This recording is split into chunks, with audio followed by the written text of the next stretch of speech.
अस्सलाम वालेकुम व्यूवर्स। आज हमारे किचन में बन रहा है सरसों का साग। तो जिन लोगों ने अभी तक मेरे चैनल को सब्सक्राइब नहीं किया वो जल्दी से करें ताकि हर नई आने वाली वीडियो आपको बर वक्त मिल सके।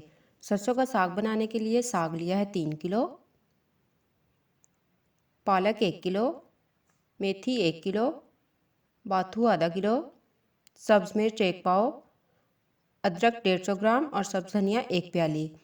और इन सब को काट कर धो लिया है। एक प्रेशर कुकर में हम ये कटा हुआ सारा साग आहिस्ता आहिस्ता डालते रहते हैं।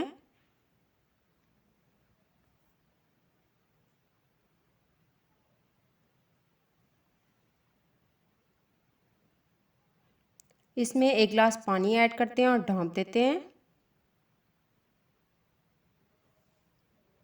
साग को एक उबाल आ गया है। अब इसमें कटा हुआ अदरक, सब्ज़ धनिया और सब्ज़ मिर्चें और हस्बे जायका नमक डालकर इसको प्रेशर कुकर की कैप से कवर करते हैं।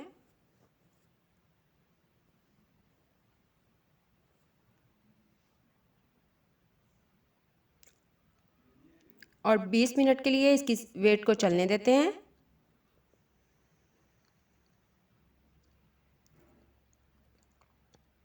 बीस मिनट गुजरने के बाद कुकर की गैस को खारिज करते हैं और कैप उठा के देखते हैं साग कैसा बना।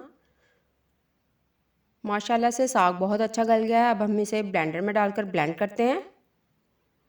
आप इसको घोटने की मदद से घोट भी सकते हैं, लेकिन मैंने इसमें अदरक और सब्ज़ मिर्चें काट कर डाली थी, इसलिए इसको साग को ब्लेंड कर लिया।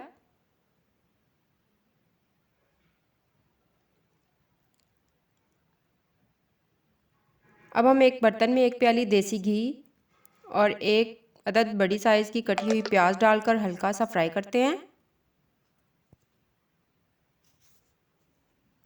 और इसमें डालते हैं 2 से 3 चम्मच अदरक और सब्ज़ मिर्च का पेस्ट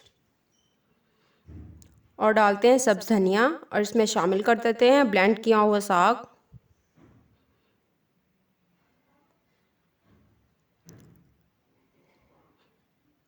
अदरक का पेस्ट डालने से इसका टेस्ट बहुत अच्छा हो जाता है। तो माशाल्लाह से अदरक की बहुत अच्छी खुशबू आ रही है। हमारा सरसों का साग तैयार है। अब हम इसको डिश आउट करते हैं और डालते हैं इसमें मक्खन। मक्खन से इसका मज़ा और भी दुबाला हो जाएगा। हमारी आज की ये आसान सी रेसिपी आपको अच्छी लगी तो कमेंट्स में ज़रूर बताइएगा और अपना ख्याल रखिएगा और हमें दुआओं में याद रखिएगा। अल्लाह हाफ़िज़।